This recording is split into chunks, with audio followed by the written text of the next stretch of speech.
समाज में एक प्रजाति बड़ी तेजी से फल फूल रही है। इनका नाम है बालुंतर। ये वही महानुभाव है जो जिस थाली में खाते हैं पहले तो बड़े प्रेम से खाते, लेकिन जैसे ही पेट भरता है उसी थाली में छेद करना इनका आध्यात्मिक कर्तव्य बन जाता है।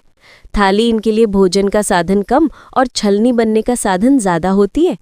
बालुंतर का प्रमुख सिद्धांत होता है, खाओ भी, छलो भी और फिर बोलो भी कि मैंने तो तुम्हारे भले के लिए किया है।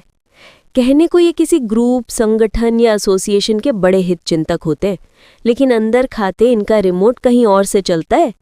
इनकी खुशी की सबसे बड़ी वजह है, जहां दो लोग शांत बैठे दिखे वहीं जाकर फूट डालकर माहौल गरमा देना। बालुंतर का दूसरा हथियार है दूसरों के कंधों पर सवार होना। ये खुद कभी आगे नहीं आते, बस किसी समझदार दिखने वाले व्यक्ति को ढूंढकर उसके कंधों पर चढ़ जाते हैं और फिर वही व्यक्ति थोड़े दिनों बाद खुद मिनी बालुंतर बन जाता है। वजह, बालुंतर की संगत का असर जड़ी बूटी नहीं, सीधे चालाकी बूटी जैसा असर करती है।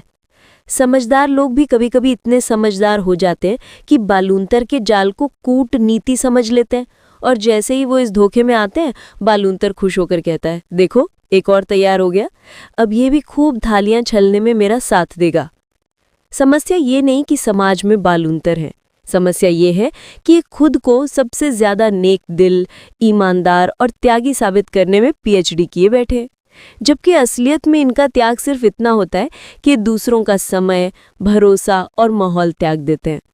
अंत में समाज के लिए एक चेतावनी, यदि आपके आसपास कोई अत्यधिक मीठा बोल रहा है, हर मसले में अनावश्यक विशेषज्ञता दिखा रहा है और हर समूह में खींचतान का माहौल पैदा कर रहा है, तो समझ जाइए बालुंतर सक्रिय है। और बालुंतर से बचकर रहना किसी योगासन से कम कला नहीं है, क्योंकि ये जहां भी होते हैं वहां थाली टूटी मिलती है और कंधे दबे हुए।